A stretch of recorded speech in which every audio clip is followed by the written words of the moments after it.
Bonjour à tous, j'espère que vous allez bien. Bienvenue pour cette nouvelle vidéo. Alors aujourd'hui, j'ai rôti un poulet que j'ai farci avec de la vermicelle chinoise et des champignons, avec une marinade délicieuse. Vous allez vraiment adorer.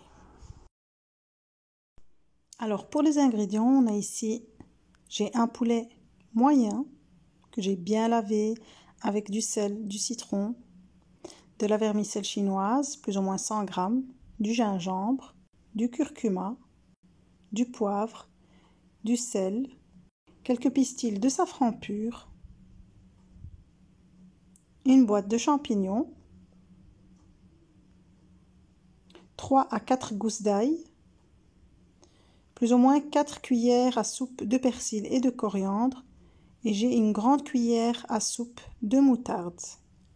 Alors je vais commencer par préparer la marinade, mais avant cela, je mets de l'eau bouillante sur ma vermicelle chinoise et je vais la laisser tremper quelques minutes, le temps de préparer la marinade.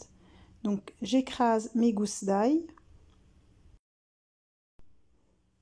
je rajoute par-dessus ma cuillère à soupe de moutarde, je mets 2 cuillères à soupe de persil et de coriandre et je réserve le reste. Quelques petits pistils de safran, une petite cuillère à café de sel, une demi-cuillère de poivre,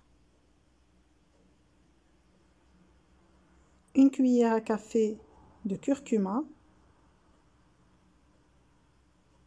et 2 cuillères à café de gingembre. J'ai rajouté un demi-verre d'eau. Je mélange bien.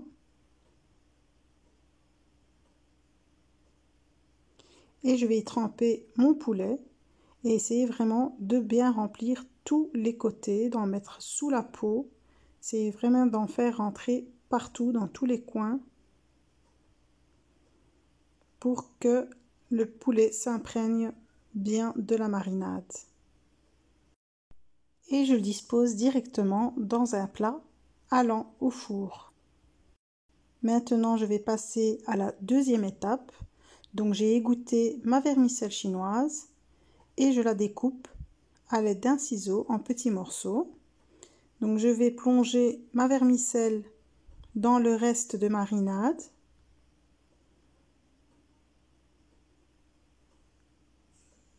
Et je vais y rajouter le persil et la coriandre qui me restaient.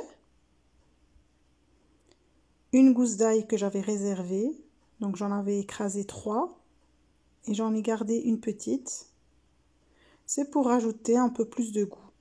Après, si vous ne voulez pas en rajouter, vous n'êtes pas obligé.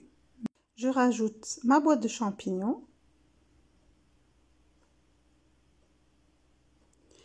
très peu de sel, le quart de ma cuillère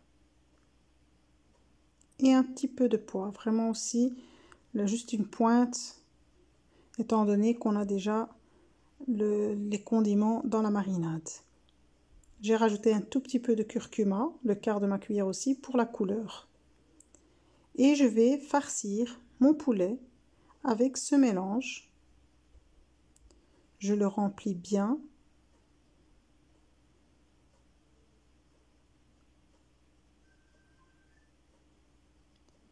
Et je vais essayer de fermer mon poulet. J'ai pris des cure-dents. Donc il suffit de piquer, en fait, c'est très facile. Donc de piquer dans un sens et de le faire rentrer dans l'autre. Peu importe comment vous le faites, du moment que c'est fermé, c'est pour vraiment éviter que la farce ne sorte en cours de cuisson. Alors vous pouvez le laisser comme ça ou attacher les pieds avec un élastique. Moi je préfère attacher toujours les pieds. J'ai des restes de vermicelle et de champignons que je rajoute aussi autour de mon poulet. Je mets un papier cellophane par-dessus. Je rajoute de l'aluminium pour qu'une cuisson lente puisse se faire et j'enfourne au four à 200 degrés pendant 2h30 selon votre four. J'ai ouvert l'aluminium 2 fois, donc au bout de chaque heure, pour pouvoir piquer mon poulet et l'arroser de sauce afin qu'il s'imprègne bien et qu'on ait une viande bien juteuse. Alors comme suggestion de présentation, moi j'ai sauté des légumes pour accompagner mon poulet. Je les ai d'abord cuits à la vapeur, laissés bien refroidir et ensuite je mets dans une poêle avec une cuillère à soupe d'huile, du sel, du poivre, de l'ail en poudre et du persil. Alors une fois que vous voyez que votre poulet a bien cuit, retirez l'aluminium et le cellophane, mettre le four en mode grill et le laisser bien griller et prendre une belle couleur dorée. Vous le présentez chaud avec l'accompagnement de votre choix. Vous allez en tout cas adorer le goût de la marinade et de la farce que l'on retrouve à l'intérieur. Alors j'espère que vous avez aimé ma petite recette rapide mais tellement délicieuse. N'oubliez pas de liker, de partager, de vous abonner et je vous dis à très très vite.